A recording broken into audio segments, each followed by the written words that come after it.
민법 요획파 물권 강론 점유권 보고 있습니다. 자, 점유권의 뜻, 그 다음에 이제 관념적 점유 중에서 특히 간접 점유, 점유 태양, 그 중에 자주 점유, 그 다음에 점유권 취득, 취득과 관련된 특정 승계, 점유의 병합과 분리, 뭐 이런 것들까지 살펴보셨습니다. 점유권의 효력을 볼 텐데요. 양가로 일본의 점유의 추정력 또는 점유의 권리적법 추정이라고 되어 있는데 우리 부동산 등기의 권리 추정해줬죠. 똑같이요. 동산을 점유하고 있으면 이 점유물은 동산을 말합니다. 동산을 점유하고 있는 사람은 도둑놈보다는 권리자가 많겠죠. 그러니까 그 사람은 일단 권리자로 추정을 해줘요. 그게 점유의 권리적법 추정이라고 합니다. 조문이 이렇게 돼 있어요. 점유자가 점유물에 대해서 행사하는 이 생사는 주장이라고 생각하시면 됩니다. 어떤 물건을 점유하고 있는 자가 예컨대 노트북을 점유하는 자가 내 거다라고 주장하고 있어요. 그러면 그 사람은 일단 소유자로 추정해 주겠다 이런 뜻입니다. 이렇게 점유자가 점유물에 대해서 행사하는 권리는 적법하게 가지고 있는 걸로 추정을 하는데 당연히 동산에만 적용이 되고 부동산에는 적용이 안 되겠죠. 자, 2번 점유자 회복자, 이게 중요하죠. 갑소유 땅을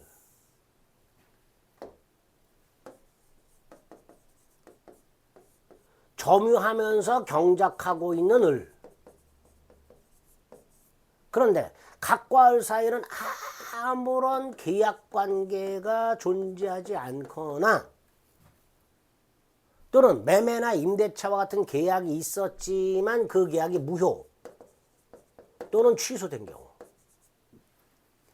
당연히 을은 갑소 땅을 점유, 경작할 수 있는 본권이 없죠. 이렇게 본권 없이 타인 물건을 점유하고 있는 자와 그 물건을 돌려받는 회복자 사이에 아무런 계약관계가 존재하지 않거나 계약이 무효 취소된 경우, 해제는 안 됩니다. 해제. 계약이 해제된 경우에는 따로 있어요. 원상회복이라든가 손해배상 같은 게 따로 규정이 되어 있으니까 계약이 없거나 계약이 무효 또는 취소된 거, 딱 요 경우. 그 점유자 을과 회복자 사이에 발생할 수 있는 문제 세 가지. 첫째, 을은 갑에게 사용료를 지급해야 되는가? 이게 과실 취득의 문제입니다. 만에 하나 을이 과실을 취득할 수 있다면, 과실을 취득한다면, 과실이 뭐예요? 사용이익이잖아요. 요 사용이익을 돈으로 환산한 게 사용대가잖아요. 이렇게 생각하시면 돼요. 이게 과실이죠. 을이 과실을 취득할 수 있다면 을은 갑에게 사용료를 줄 필요가 없는 거예요. 이게 첫 번째. 두 번째, 을이 이 점유물을 멸실 훼손시켰어요. 손해를 배상해야 되죠. 어느 정도 손해를 배상해야 되는가? 202조. 세 번째, 을이 이 목적물에 비용을 지출했어요. 필요비, 유익비. 요거 갑으로부터 돌려받아야 되겠죠. 비용 상환 청구의 문제. 세 가지. 과실수취, 손해배상, 비용 상환 청구. 요게 문제가 된다. 그 중에 먼저 과실수취. 201조. 조문. 선의라면 과실 수취한다. 악의라면 수취한 과실을 반환해야 되고, 만에 하나 악의 점유자가 그 과실을 소비해 버렸거나 과실로 고의 과실할 때 그 과실 부주의해서 과실을 훼손 또는 수취 못했다면 대가를 보상하라 이렇게 돼 있죠. 그럼 저 2번 관에서 만약에 악의 점유자가 과실 없이 과실을 수취 못했어. 이때는 대가를 보상할 필요가 없죠. 그죠? 조심하자. 과실로 과실 수취 못했을 때 대가를 보상하도록 되어 있으니까 과실 없이 과실 수취 못했다면 대가를 보상할 필요가 없습니다. 사망. 선인데 폭력으로 점유했거나 몰래 점유했다면 악의 점유자하고 똑같이 과실을 수취할 수가 없습니다. 결과적으로 201조 1항의 선의 평온, 공연을 말하게 됩니다. 물론 요 1항 그대로 나오면 옳은 지문이에요. 선의 점유자는 과실을 취득한다. 조문 그대로 나올 수 있는데 그때 선의는 평온 공연을 말한다라고 이해하시면 됩니다. 자, 선의가 뭐냐? 소유권 등 본권이 없는데 있다고 착각. 그리고 그 착각이 정당해야 돼. 요게 선입니다. 요게 50만 갖고는 안 돼요. 착각만 갖고는 안 됩니다. 그 착각이 정당해야 됩니다. 두 번째, 이 본권은 원래부터 과실수취권이 있는 본권이어야 돼요. 근데 유치권이라든가 질권이란 건 과실수취권이 없어요. 물론 유치권에도 과실수취권이라는 게 하나 있긴 있어요. 근데 그 과실수취권은 변제충당권이에요. 정식 명칭은 원래. 근데 조문에서 과실수취권이라고 되어 있을 뿐이에요. 그러니까 유치권자에게 인정되는 과실수취권은 지금 우리가 보는 이 과실수취권이 아니고 이름은 과실수취권이라고 되어 있지만 변제충당권입니다. 결과적으로 유치권자는 과실수취권이 없는 거예요. 근데 어쨌든 그런 유치권이나 질권에 내가 있다고 착각한 거 이거는 안 됩니다. 이거는 여기에 포함되지 않습니다. 그 다음 취득하는 과실은 법정과실, 천연과실, 물건의 사용이익도 포함된다고 했고요. 과실을 수취할 수 있다면 돌려줄 필요가 없는 거죠. 즉 부당이득은 성립하지 않습니다. 그러니까 선의점유자가 과실치겠다. 만에 하나 과실이 있더라 하더라도 부당이득은 반환할 필요가 없어요. 물론 손해배상 책임까지 배제되지는 않습니다. 부당이득 반환과 손해배상은 별개니까. 그럼 정리. 선의점유자 과실 수취할 수 있다.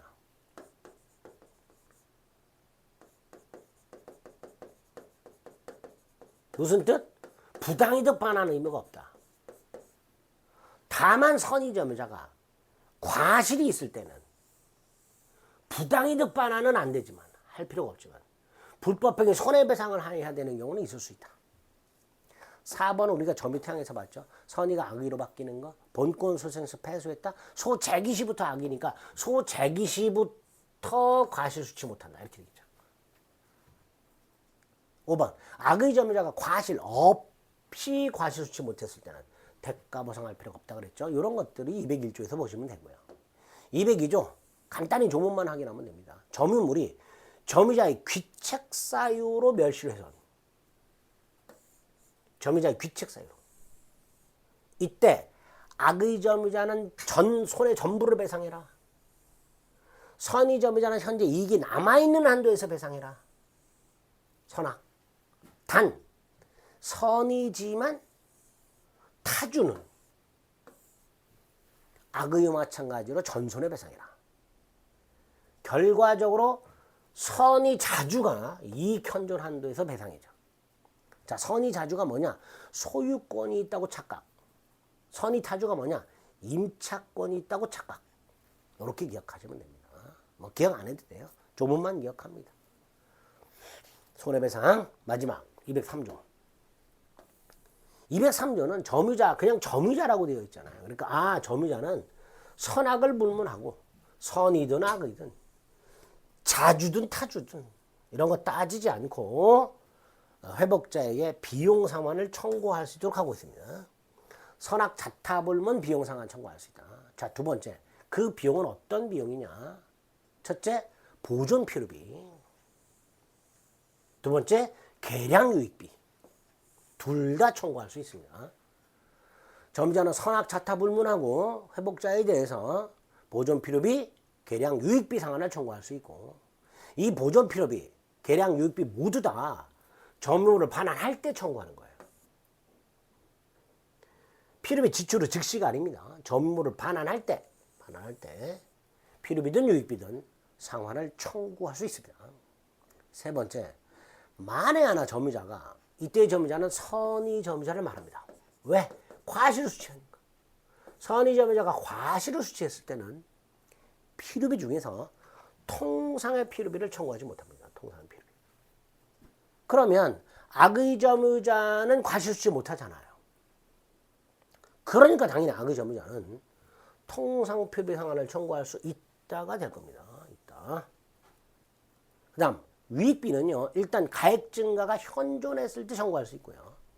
그 다음 지출액을 청구할 것인가 증가액을 청구할 것인가 선택을 회복자가 한다는 거. 회복자가 선택한다는 거. 세 번째 유익비만은 필요비는 안 되고 유익비만은 상환기간을 허용. 상환기간에 유예가 가능합니다. 회복자가 법원에 청구하여 상환기간에 유예가 가능하다. 주문 확인했고 선악 자타불문 비용상환 청구할 수 있다. 언제? 필요비 유익비 공통적으로 반환할 때. 회복자가 반환 청구했을 때. 그때. 조심하셔야 됩니다. 나중에 임대차 가면요. 임차인은 필요비 지출을 즉시 청구할 수 있습니다. 근데 점유자는 아닙니다. 조심하셔야 됩니다. 그래서 점유자는 특별한 사정이 없는 한 회복자가 점유물의 반환을 청구하기 전 비용 상환 청구할 수 있는가 없는가? 없다. 비용 상환 못한다. 이렇게. 자, 점유자와 회복자와의 관계 제일 중요합니다. 점유권에서.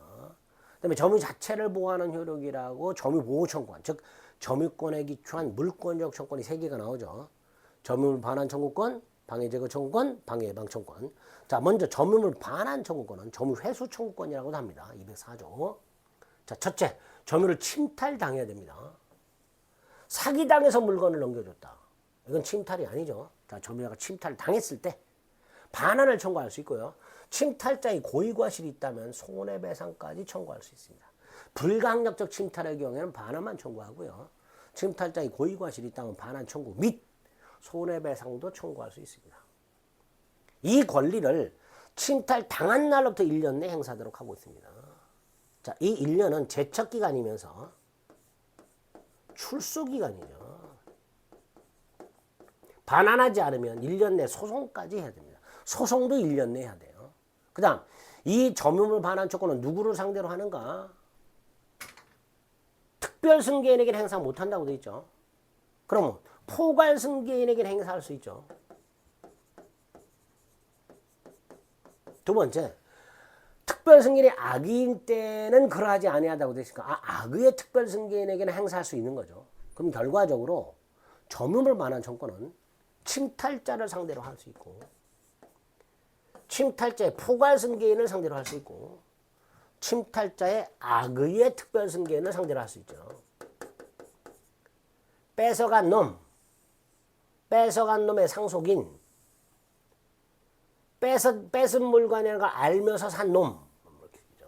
침탈자의 포괄승계인, 침탈자의 악의의 특별승계인이 점유물 반환 조건의 상대방이라는 거. 따라서 침탈자의 선의 특별승계인에게는 점유물 반환을 청구하지 못합니다.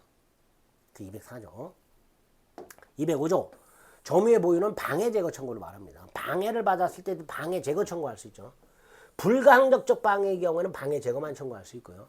방해자의 고의과실이 있다면 방해 제거 및 손해배상까지 청구할 수 있는데 이 항에 보니까 전항의 청구는 방해가 종료한 날로부터 1년이라고 되어 있어요.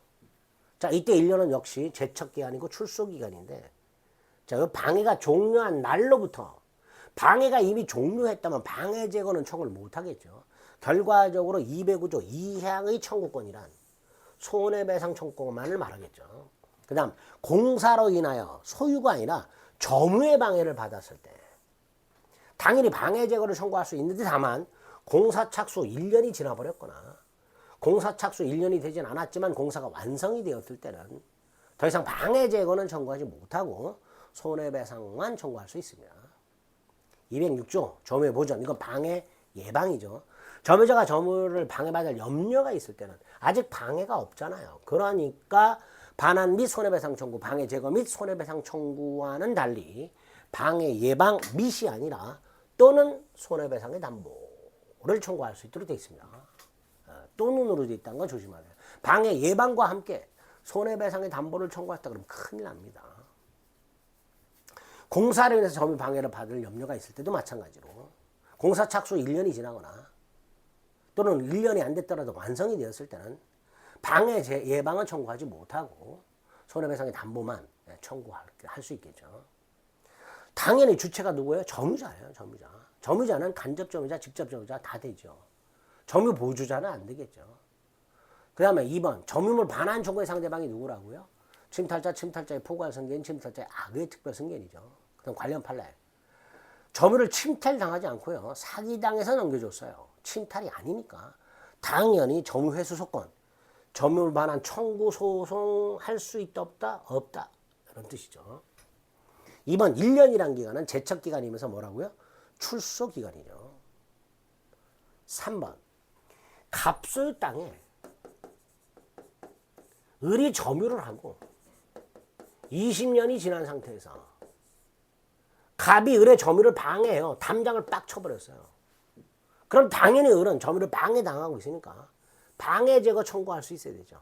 이때 방해제거 청구는 소유권이 아닌 점유권에 기초한 거죠. 점유권에 기초해서 담당 철거 청구, 즉 방해제거 청구할 수 있게 됩니다. 자, 을이 갑을 상대로 철거 소송을 제기했을 때 담당 철거 소송, 점유권에 기초한 거죠. 당연히 법원은 점유권만 가지고 재판을 해야지 을에게 소유권이 있냐 없냐, 갑에게 소유권이 있냐 없냐, 본권을 가지고 재판하면 안 되죠. 점유권에 기초한 소송은 점유권 여부만 가지고 재판을 해야지 소유권 여부, 본권 여부 가지고 재판하면 안 됩니다. 그래서 점유권에 기초한 소송과 본권에 기초한 소송은 전혀 별개의 소송으로서 서로 그 승패에 영향을 미치지 않도록 하고 있습니다. 208조 1항, 2항까지 살펴보시면 되겠습니다. 여기까지가 점유권에서 보셔야 될 내용입니다. 209조나 210조는 안 보셔도 됩니다. 자만할 때 한번 읽어보시면 되겠습니다. 자, 그래서 점유권과 관련된 내용들 중요한 조문과 몇 가지 기본적인 판례 위주로만 체크했고요. 그거 위주로만 정리하고 들어가시면 충분히 맞출 수는 있어요. 그러나 내용이 많고 어려워요. 그러니까 너무 깊이 있게 정밀하게 정리할 생각하지 마시고 제가 이 자료집을 통해서 체크해드린 거 위주로만 자꾸 반복을 해주시면 충분히 맞출 수 있다. 이렇게 생각하시면 되겠습니다. 점유권 살펴보셨고요. 중요한 소유권 시간을 좀 달리해서 살펴보겠습니다. 네, 수고하셨습니다.